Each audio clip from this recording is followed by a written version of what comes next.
people, podcast ready. Please open your mind. Oke, di sini udah ada dosen yang luar biasa ini. Abang Dr. Arifuddin Muda Harhab MHum Bang ya. Biasa di luar. Biasa di luar. Berarti kayak biasa ya. Berarti aku suka nonton Noah ini. Iya. Nengok Noahnya apa nengok yang Lanjut. Oke. Bang, abang ini selaku dosen Fakultas Syariah dan Hukum UINSU ya? Ya. Oh, ketua jurusan Hukum Pidana Islam. Ya. Jadi aku baca juga ini di biografi abang sebagai pembina Serikat Buruh Muslim Indonesia, Iya, Sarbu Musi. Ya. Bisa cerita dikit bang tentang itu? Dikit aja sih. Ada Sarbu Musi itu Serikat Buruh Muslim, sebenarnya itu serikat buruh yang dimiliki oleh Nahdlatul Ulama. NU. Kebetulan aku juga sebagai ketua Robitomah Islamiyah NU Sumatera Utara. Robitomah ini RMI ini Asosiasi Pondok Pesantren NU Sumatera Utara. Di seluruh pondok pesantren NU di Sumatera Utara itu yang diamanahkan menjadi ketuanya kita. Baik, itu aja lah ya. Luar biasa bah. Jadi nervous sama ini ya. Parah. Oke bang, ini kan berhubung abang ini karena serikat buruh kan, Ya. pembina pula gitu kan, otomatis kan pasti berkaitan tentang ketenaga kerjaan pasti berkompeten lah tentang hal ini ya kan. Insya Allah lah. Tapi prinsipnya ini kita sharing-sharing lah. Sharing-sharing ya, siap. Oke. Jadi gini bang, memang pas kebetulan juga podcast kali ini kan pengen membahas tentang ketenaga kerjaan, Ya. berhubung dengan masa COVID ini gitu kan. Tapi sebelumnya mungkin bisa abang jelaskan lah terkait, aku pernah baca gitu kan, pernah dengar dari Dr. Agus Mida, dosen Fakultas Hukum UNSU. Agus Mida. Iya. Beliau mengatakan bahwasannya antara perburuhan dengan ketenaga kerjaan itu berbeda. Pandangan abang sendiri gimana? Apakah itu sama atau memiliki makna yang berbeda? Memang sebenarnya tergantung mata melihatnya nih. Artinya sebenarnya identiknya sama. Tinggal lagi kalau undang-undang kita dulu mengatakan buruh, sekarang disondingkan antara buruh garing pekerja atau pekerja garing buruh. Kenapa? Kalau kita menyebutkan kata buruh itu terkesan terlalu kasar. Hanya itu saja, hanya makna khawatir pemerintah kalau pekerja itu dikatakan buruh tanpa kata pekerja terlalu kasar, hanya itu saja. Kalau bedanya saya rasa tidak terlalu lah, hanya Berbeda simbol saja. Simbol ya. Jadi kalau istilahnya gini bang, dalam suatu perusahaan lah katakan kan, dia kan pasti ada organisasi atau struktural. Ya. Apakah buruh bagian dari itu juga gitu? Jadi di dalam Undang-Undang Nomor 13 Tahun 2003 tentang ketenaga kerjaan dikatakan bahwa para pekerja itu akan dinaungi oleh serikat pekerja. Jadi dalam undang-undang kalau kalian lihat Undang-Undang Nomor 13 Tahun 2003 itu sering itu konteksnya itu teksnya itu pekerja garing buruh. Oh iya. Kan? Jadi para pekerja ataupun buruh ini dinaungi oleh serikat pekerja buruh. Apa gunanya? Sebenarnya guna dari serikat pekerja buruh ini ada itu untuk membela hak-hak pekerja atau buruh itu. Berarti istilahnya serikat ini tadilah yang menjembatani ya Ke pihak perusahaan pihak atau perusahaan. pemerintah. Yang pasti ini organisasi mereka dilegalkan oleh undang-undang. Paham. Jadi kalau pandangan abang sendiri nih, ini kan kita saat ini masa pandemi kita bang, banyak ekonomi Indonesia, bukan Indonesia bahkan dunia gitu kan, internasional, porak-poranda gitu kan, termasuk Indonesia sendiri bahkan. Dan seperti kita lihat gitu kan, Kementerian Ketenagakerjaan Ibu Ida Fauzia, beliau kan mengatakan bahwasannya bulan April lalu, bahkan di bulan April bulan pertama itu adanya pandemi, itu menyebabkan lebih kurang ada 1,7 juta pekerja yang di PHK dan dirumahkan gitu kan. Bahkan ada yang perusahaan itu istilahnya melakukan ini PHK sepihak gitu. Jadi menurut abang, PHK sepihak dalam masa pandemi ini apakah itu boleh atau malah itu sebenarnya melanggar daripada hak si pekerja tadi? Kalau mengatakan ya cerita tadi Ibu Menteri Kemenaker itu bahwa 1 jutaan lebih yang di PHK atau dirumahkan. Atau jadi bahasa tadi di PHK dan dirumahkan. Di rumah. Jadi nggak bisa kita klasifikasi berapa yang di PHK, berapa yang dirumahkan. Kan gitu nih. Berarti PHK yang dirumahkan berbeda? Beda. Perbedaannya di mana itu, Pak?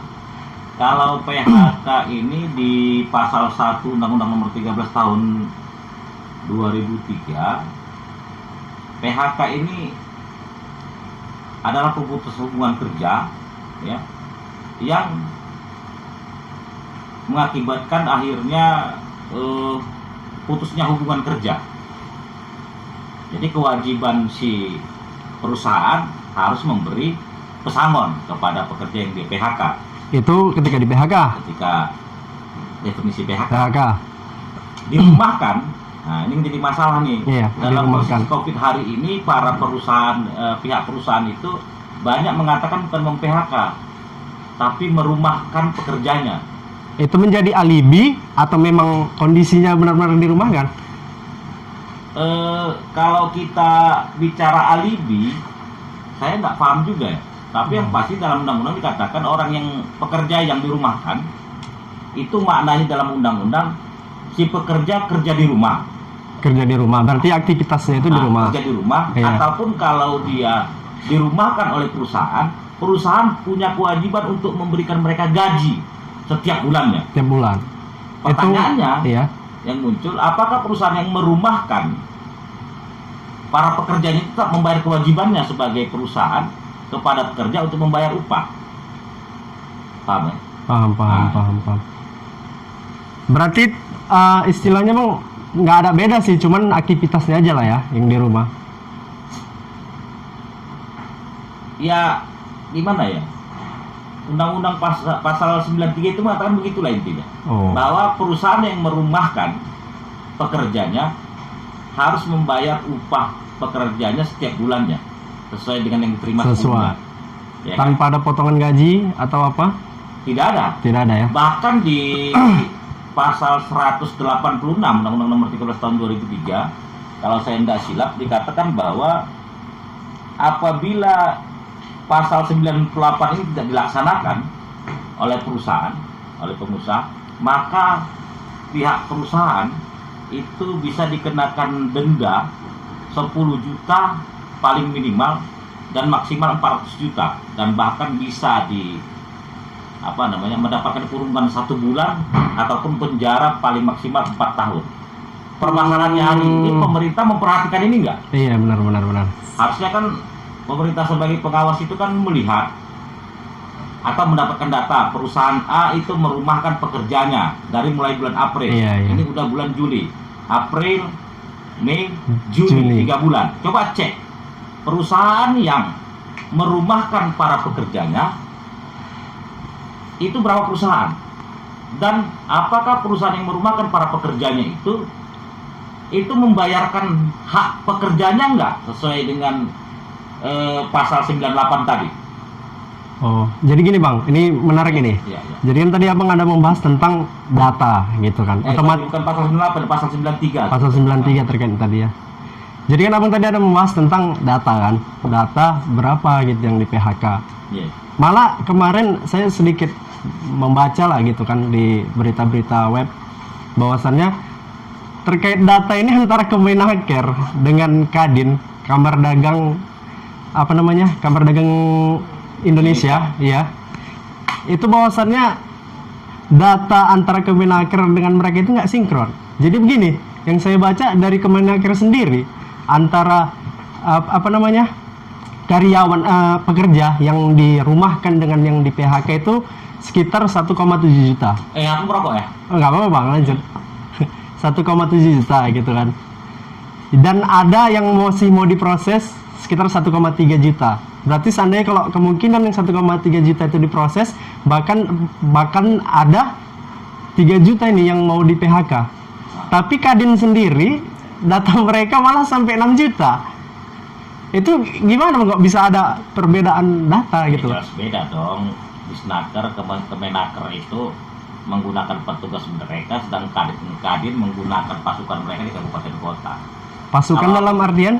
Ya, mereka kan Kadin ini kan ada tingkat pusat, provinsi, kabupaten kota. Oh, Masing-masing paham. memberi informasi kepada big boss masing-masing. Kemenaker juga menggunakan para anggotanya lah, ya kan, untuk menelaah ataupun mendata berapa yang dirumahkan atau di PHK. Tapi sebenarnya bro, yang perlu kita konsentrasikan ini, mohon maaf, bukan masalah data perbedaan. Iya. Tapi sebenarnya mari kita suarakan sama-sama agar pemerintah itu memastikan apakah perusahaan yang merumahkan pekerjanya itu memberikan hak pekerjanya. Karena jelas itu pada pasal 93 harus diberi gajinya gitu. Saya agak kurang percaya juga bahwa ini berjalan dengan maksimal. Kenapa gitu, Bang? Sebenarnya tugas pemerintah ini kan, karena pemerintah sebagai pengawas ketenagakerjaan. Makanya yang perlu saya rasa untuk dicari data oleh kita bersama itu di masa pandemi COVID ini, apa pemerintah itu punya data berapa perusahaan yang merumahkan pekerjanya, berapa perusahaan yang mem-PHK pekerjanya. Pertanyaan selanjutnya, apakah hak-hak pekerja yang dirumahkan itu diberikan, dan atau apakah pekerja yang di PHK itu pesangonnya diberikan. Jadi supaya kita bicaranya itu masalah apa ya, hak-hak pekerja atau buruh kita itu terpenuhi. Ini kan masalah kesejahteraan. Iya, benar. Saya sih pengennya sama-sama kita suarakan itu gitu. Karena di pasal 168 jelas itu bagi perusahaan yang merumahkan pekerjanya harus gini. Iya, benar. Jadi lagi-lagi Abang bilang bahwasannya memang itu udah kewajiban pemerintah gitu kan terkait itu. Ya. Jadi Bang, ngomong-ngomong ini kan, dalam Undang-Undang Ketenagaan Kerja sendiri ada nggak pasal lah mungkin atau apa terkait ini membahas tentang ketentuan bagi pekerja pada masa pandemi ini? Enggak. Dalam Undang-Undang Nomor 13 Tahun 2003 itu tidak ada dibahas pandemi COVID. Orang COVID ke 2020, undang-undangnya 2003. Nggak, maksudnya seperti hal-halnya mungkin kejadian pandemi lah, virus. Misalkan kayak dulu kan flu burung atau apa. Nggak ada ya? Sebenarnya yang terakhir saya dengar itu terkait masalah pekerja, masalah kondisi COVID ini di surat edaran nggak salah. Surat edaran ya. 4 2020. Berbicara tentang perhatian pemerintah terhadap pekerja dan perusahaan yang dikaitkan dengan pandemi. Oh. Jadi tadi mengenai tentang sedikit menyinggung pemerintah lah Bang ya. Ini nggak apa-apa ini kan? Nggak ditangkap. Ya kita bicara real. Yang penting kita jangan kebetulan saya juga merupakan ketua bidang di forum koordinasi penanggulangan terorisme. Oh. Jadi sebenarnya pemerintah itu tidak seperti image sekarang. Kalau kalau kita bicara yang real, pemerintah akan menangkap. Iya. Yang ditangkap ini kan kalau kompor ya kan. Kalau kompor gas. Iya, betul. Nggak jelas apa yang disampaikan, nggak jelas alat buktinya. Kalau itu ya kita memang salah, bohong kan. Betul. Masalah. Kalau memang pemerintah dalam hal ini misalnya ada kekurangan, ya kita sampaikan. Iya, benar. Mudah-mudahan didengar. Dan ya mereka mau melihat ataupun menelaah ulang. Iya, benar. Apa itu masalah pemerintah? Kenapa pemerintah? Tapi kan ya mudah-mudahan nggak ada yang motong-motong percakapan ini lah Bang. Mana tuh nanti ada yang selip-selip. Sekarang kan orang sekarang. Tapi nanti kita buat aja menitnya ya kan, biar nggak ada yang motong-motong deh Bang. Oke Bang, lanjut lain ya. Terkait ini Bang, pemerintah gitu kan, langkah-langkah pemerintah sendiri gitu terkait hak daripada pekerja itu sendiri. Setahu abang gitu kan, ada nggak pemerintah sudah benar-benar memperhatikan itu tadi, Terkait hak-hak pekerja yang mungkin di PHK gitu, atau yang dirumahkan? Ini nggak ada ya. Ya mungkin bisa jadi, bisa kan masa pandemi ini gitu, contoh. Masa pandemi ini sebenarnya pemerintah sudah memberikan perhatian melalui surat edaran Kemenaker 04 nomor 04 2020 itu, bahwa di situ ada beberapa poin. Intinya itu bahwa pemerintah itu mewajibkan pemerintah itu memerintahkan kira-kira itulah bahasa kepada perusahaan apabila ada pekerjanya yang terkena positif COVID, maka itu kan harus dirumahkan karena kena isolasi dan segala macam. Dan si perusahaan itu wajib membayar upahnya. Paham sih? Paham. Walaupun si pekerja itu harus tidak aktif lah gitu ya, di rumah, maka perusahaan wajib membayar upahnya. Itu edaran Kemenaker nomor 4 2020. Kemudian pemerintah juga memintakan kepada si perusahaan untuk tetap melakukan kegiatan-kegiatan meminimalisir perkembangan COVID. Kalau istilah sekarang ya protokoler kesehatan. Jadi si pekerja masuk perusahaan itu harus dicek dulu dan segala macam.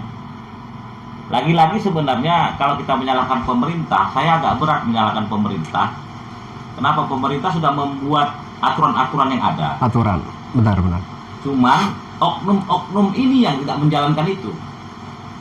Berarti belum sepenuhnya salah pemerintah. Saya rasa pemerintah ini kan dalam konteks pembuatan aturan hukum. Bukan menjalankan proses dalam pembuatan aturan hukum sudah disiapkan. Udah ada aturannya. Kalau COVID itu, korban COVID itu pekerja dirumahkan dan harus dibayar. Iya. Terus tiba-tiba ada lah misalnya perusahaan A, pekerjanya 2 orang positif COVID dirumahkan, tak dibayar upahnya. Siapa yang salah? Apakah pemerintah atau pengusaha? Pengusaha. Iya. Udah, kita salahkan pengusaha misalnya. Datang lagi orang yang ribut, ya, hei pemerintah, kan gitu. Ya tindak dong perusahaan yang tidak membayar upah. Udah ada edaran harus membayar, tapi si pemerintah tidak melakukan pengawasan terkait itu. Yang salah pemerintah dalam konteks pemerintahan atau oknum pejabat yang tidak melaksanakan tugas. Oknum lah, ya terserah lah ya. Ya kan? Yang pasti kita pemerintah sudah menyiapkan aturan yang ada, oknum tidak melaksanakan. Dalam kondisi sekarang ini langsung disalahin pemerintah begini, pemerintah begitu gitu. Tapi gini Bang, terkait pemerintah itu membuat kebijakan kan, seperti surat edaran gitu kan. Apakah pemerintah itu nggak bahwasannya mempol up gitu? Mempol up bahwasannya sosialisasi maksimal. Oh, berarti langkah-langkah itu kan punya asas di Indonesia ini. Kalau keluar sebuah undang-undang, dilakukan sosialisasi. Permasalahan itu sosialisasinya ke person-person seluruh jutaan umat yang ada di Indonesia ini, itu cerita lain. Yang penting dilakukan sosialisasi. Pada sosialisasi undang-undang itu sudah selesai, maka seluruh rakyat Indonesia dianggap tahu. Jadi nggak ada alasan bahwa saya nggak tahu ada aturan itu. Di Indonesia nggak bisa begitu. Berarti ada unsur paksa dong? Memang undang-undang itu ada yang bersifat memaksa, bro. Ada yang bersifat memaksa. Itu jadinya apa nggak gini Bang? Mohon maaf ini ya. Kalau memang apa istilahnya, apa nggak terjadi unsur bahwasannya gimana bilangnya?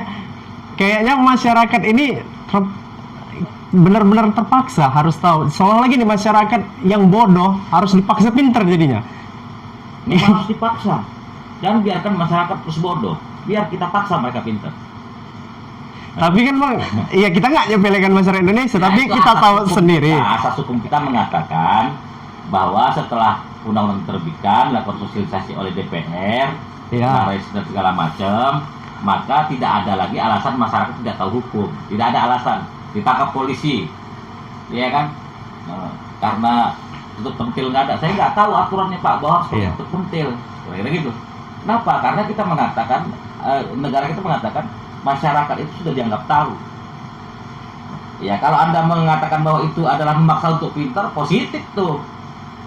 bagus, biar aja masyarakat dipaksa untuk pintar. Jadi gimana kalau kondisi masyarakat sendiri yang dia nggak mau tahu gitu? Lah itu terserah dia. Karena masalahnya kayak di negara kita itu banyak gitu loh bang. Yang pasti saya memastikan ini kalau Iya. sampai ke masyarakat, ketika terjadi penyidikan atau penyelidikan oleh Iya. aparat hukum, tidak bisa masyarakat mengatakan tidak tahu bahwa aturan itu ada. Ngerti kan? Kalau Paham, saya paham. sekolah bilang saya nggak tahu pak. Kamu kok mukul pekerja atau kok kamu colek pekerja itu kan melanggar aturan. Saya Iya. nggak tahu pak. Bahaya, semua nggak tahu, gawat lah bro. Makanya dianggap tahu. Berarti perlu kesadaran dari masyarakat itu sendiri sebenarnya Ya, perlu kan. kesadaran, perlu kecerdasan dan lain-lain. Abang bilang tadi sosialisasi juga perlu gitu ya.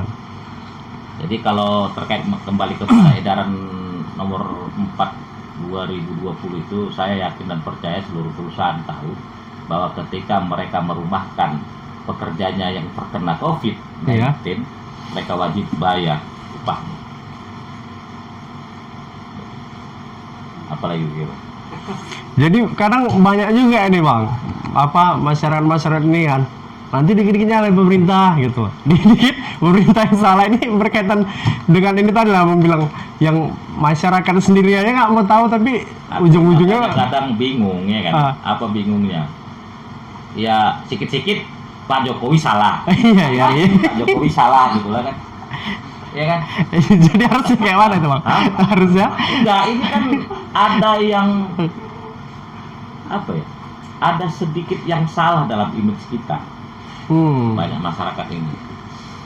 Dibilang pula lah ya pemerintah si Anu yang menciptakan virus COVID-19 ini segala macam, virus corona ini.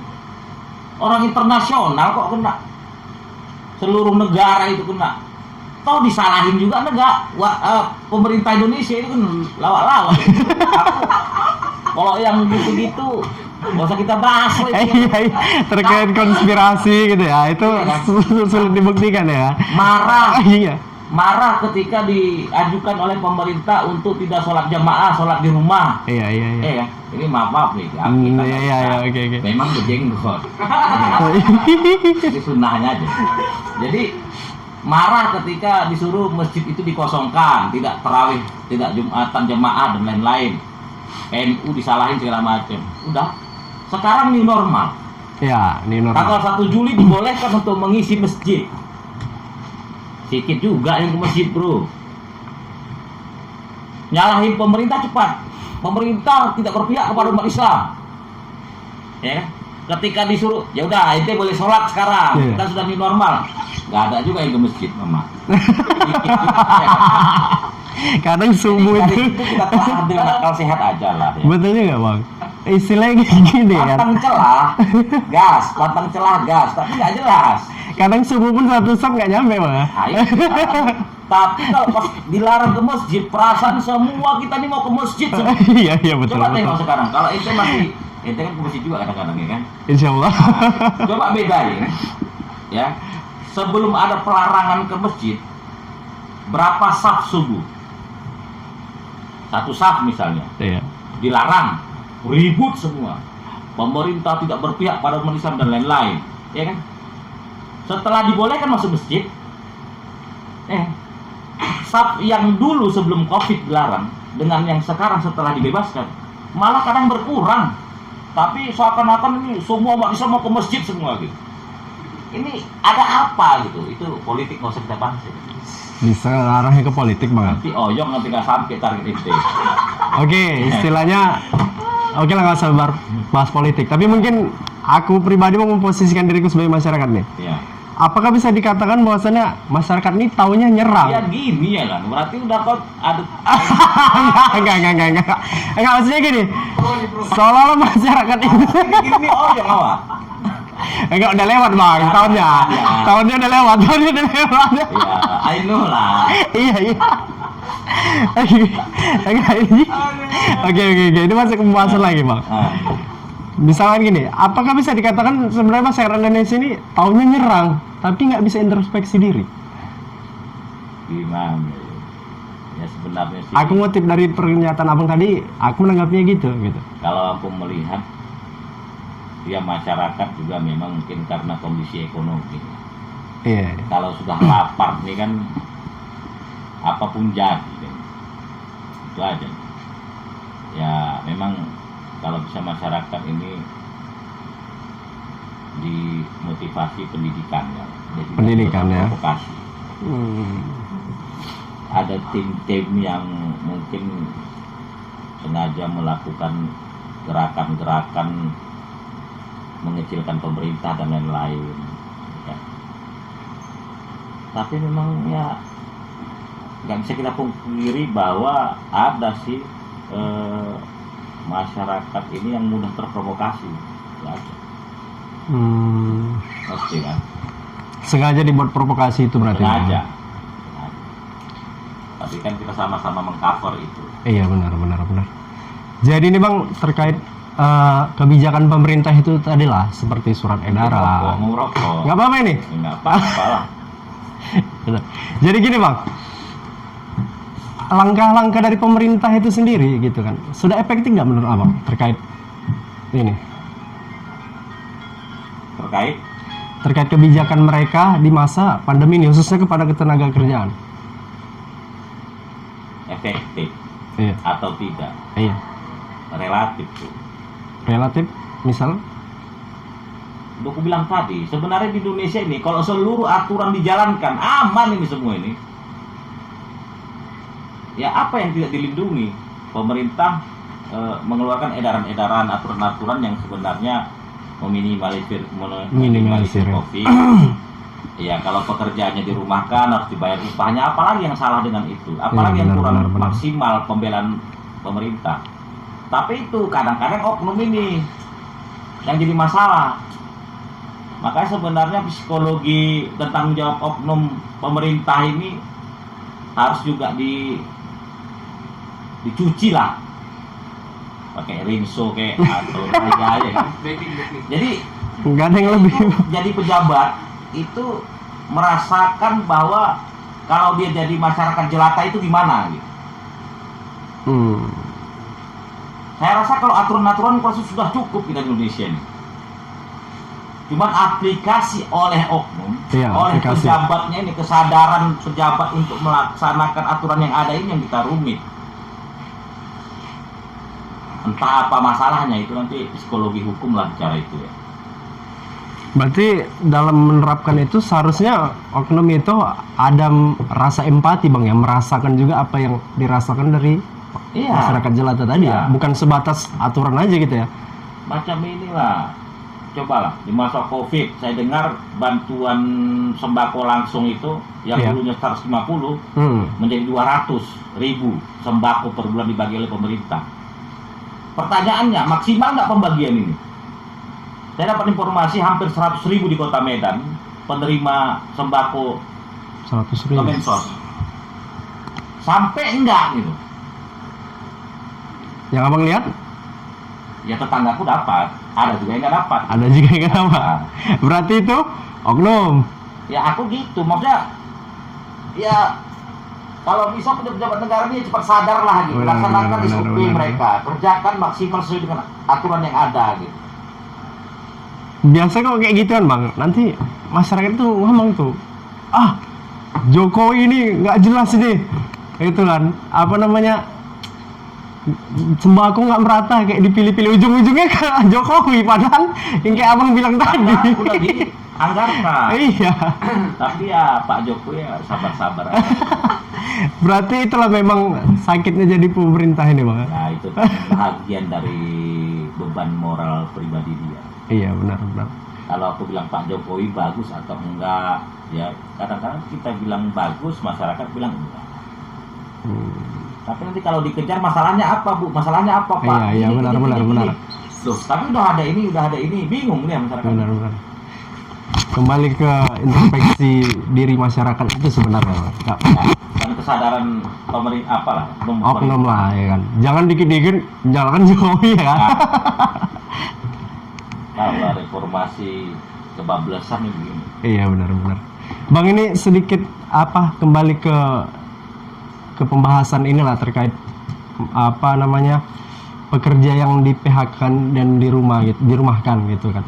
Jadi kan Kemenaker sendiri yang saya tahu bahwasannya mereka ada membuat apa namanya kartu prakerja, kartu prakerja gitu.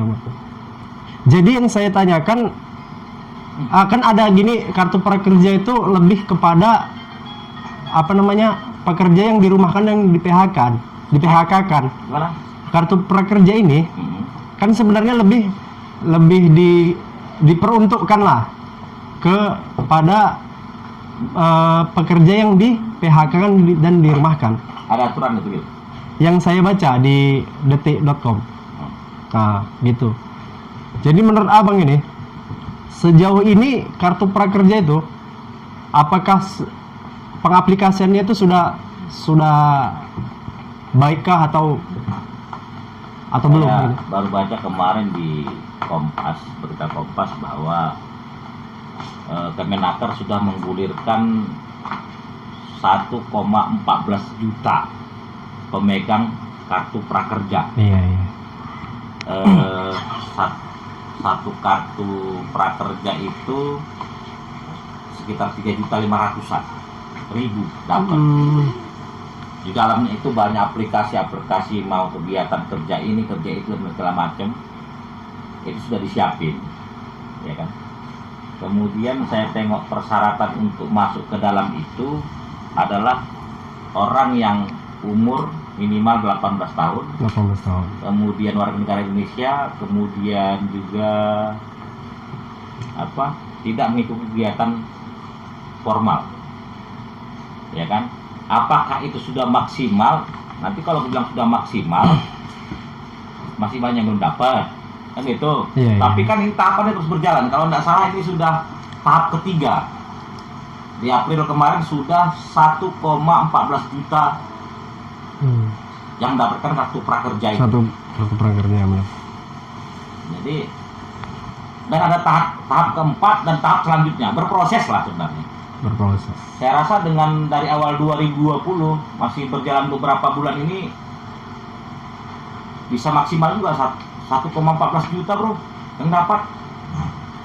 Pak ya hitungnya tuh. Pak ya benar. Nah, saya rasa sudah maksimal, tinggal lagi yang lain yang belum dapat silahkan daftar lagi gitu.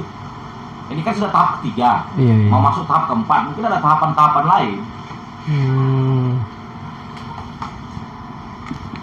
Oke lah Bang, jadi ini pertanyaan terakhir lah ini ya. Sekaligus penutup juga ya kan. Jangan tutup kali. Jadi dibuka aja gitu. Buka aja. Selesaikan. Oh, iya. Terakhirnya Bang, Abang lah ini selaku, kita cerita tentang selaku pembina secara Bumusila ya kan. Menurut Abang ini terkait gejala-gejala tadi tuh yang kita bahas hari ini lah, terkait ketenaga kerjaannya sendiri, apa namanya yang di PHK kan, kebijakan pemerintah. Jadi semua itulah menurut Abang apa yang menjadi saran atau masukan baik bagi pemerintah, pekerja, atau mungkin bagi ya perusahaan sendiri lah. Aku saran itu sedikit aja bro. Pemerintah sebagai pengawas ketenagakerjaan harus bekerja lebih maksimal lagi. Lebih maksimal ya. Itu aja. Kalau sudah jalan ini, siapa perusahaan yang tidak membayar upah beri sanksi. Siapa yang perusahaannya menzolimi bekerja sesuai dengan aturan lah. Bila perlu lakukan pencabutan izin. Pencabutan izin. Ya, itu aja. Karena Undang-Undang Nomor 13 itu sudah lengkap. Contohnya misalnya ada aturan dalam Nomor 13 bahwa pekerja itu wajib difasilitasi oleh perusahaan untuk dilakukan pelatihan kerja. Iya. Muncul pertanyaan, Prakerja tadi berarti mana saja yang sudah melakukan itu? Iya. Aku aja pening. Perusahaan mana yang sudah melakukan itu? Yang tidak melakukan itu silakan. Misalnya di Snaker, perpanjangan tangan di provinsi. Cek ke kabupaten kota. Cek perusahaan yang sudah melakukan pelatihan kerja. Ada aturan hukumnya di dalam Undang-Undang Nomor 13 tahun 2003. Kalau tidak dilakukan, beri sanksi. Lah, makanya aku bilang usulnya kok sebanyak-banyak, itu aja. Pihak pemerintah sebagai pengawas ketenagakerjaan harus kerja maksimal dan tegas. Aja bro. Oke. Banyak saran penting. Untuk perusahaan sendiri sama yang masyarakat nggak ada Bang ya? aja. Kalau pekerjaannya apalah, ikut aja. Ngikut aja, ngeker aja ya, Mas. Pekerja ini aku sering turun ke beberapa perusahaan karena memang tesisku itu tentang perlindungan TKI di Malaysia. Disertasiku itu tentang perlindungan hukum tenaga kerja di dalam perjanjian kerja bersama. Iya. Jadi banyak perusahaan-perusahaan, banyak PJTKI yang sudah aku datangin. Kalau pekerja ini kan posisinya tangan di bawah, iya kan? Ada kesalahan sedikit yang dilakukan oleh pengusaha, dia tidak berani mengadu. Kenapa? Dia mikirin di belakang, istri 2, anak 6. Kalau dia nanti mengadu, ya kan? Dia di PHK, diberi pesangon lah bilang, atau tidak diberi pesangon, ini istri yang 2 dan anak 6 ini mau taruh di mana? Mau makan apa? Ya, benar. Kalau pekerja prinsipnya ikut aja itu. Perusahaan ini yang terlalu mengambil banyak keuntungan. Mungkin ya. Mungkin. Makanya saya bilang tadi cukup pemaksimalan apalah. Pemaksimalan pengawasan dan melakukan tindakan tegas itu aja. Oke. Nggak ada yang terlalu ini. Oke lah, berarti memang kembali tadi ya Bang bilang kan, maksudnya pemerintah itu memang betul-betul apa namanya menerapkan terkait kebijakan itu benar-benar dilakukan dengan baik ya. Oknum itu terlebih oknum gitu Bang ya. Iya. Terlebih oknum. Oke lah. Jadi itu aja lalu Bang ya kesempatan kali ini, mana tahu nanti ada hal-hal lain ya kan yang mau dibahas, bisa lah datang kemari lagi gitu. Bisa. Bawa kopi ya. Rokok ya. Iya. Ya bercanda, aman lah, kita share-share aja nggak apa-apa. Oh iya siap Bang. Banyak kali ilmunya hari ini, betul, sumpah. Dan mudah-mudahan ini bisa jadi motivasi juga untuk orang-orang yang nonton gitu kan. Iya, iya. Yang penting jangan lupa subscribe itu lah Bang. Kadang kalau sakit hati yang nonton ini kan, nanti dia nonton aja tapi nggak mau subscribe. Ini bro, Abang kesel dulu Bang. itu nggak usah berharap subscribe, Oh, jadi nggak usah berharap like, nggak usah berharap. ilmu baru deh. Berharap aja ini dimanfaatkan. Bermanfaat. Karena penonton-penonton ente itu nanti, Iya, kalau dia dapat sesuatu dari acara yang ente buat, iya. terlalu zolim lah dia. Kalau seandainya dia tidak memberikan upah kepada ente, padahal ente sudah kasih ilmu, hanya sekedar klik subscribe, klik like gitu. Nggak mau, kita dapat ilmu. Ini Betul, gawat juga. betul. Juga nih bagi penonton nih. Dan makanya kalian sadar, bukan nggak capek buat ini loh. Ini abang ini orang sibuk, bukan sembarangan untuk. Ya insya Allah, kalau orang yang merasa ada manfaat bagi dia, dia akan berikan reward juga ke kalian dengan apa yang diharapkan. Siap. Betul itu. Proses nggak pernah mengkhianati hasil Bang ya. Mudah-mudahan. Insya Allah. Oke lah Bang, makasih banyak Bang waktunya Bang. Ya. Oke, jadi itu aja ya. Kita tutup langsung podcastnya. Assalamualaikum warahmatullahi wabarakatuh.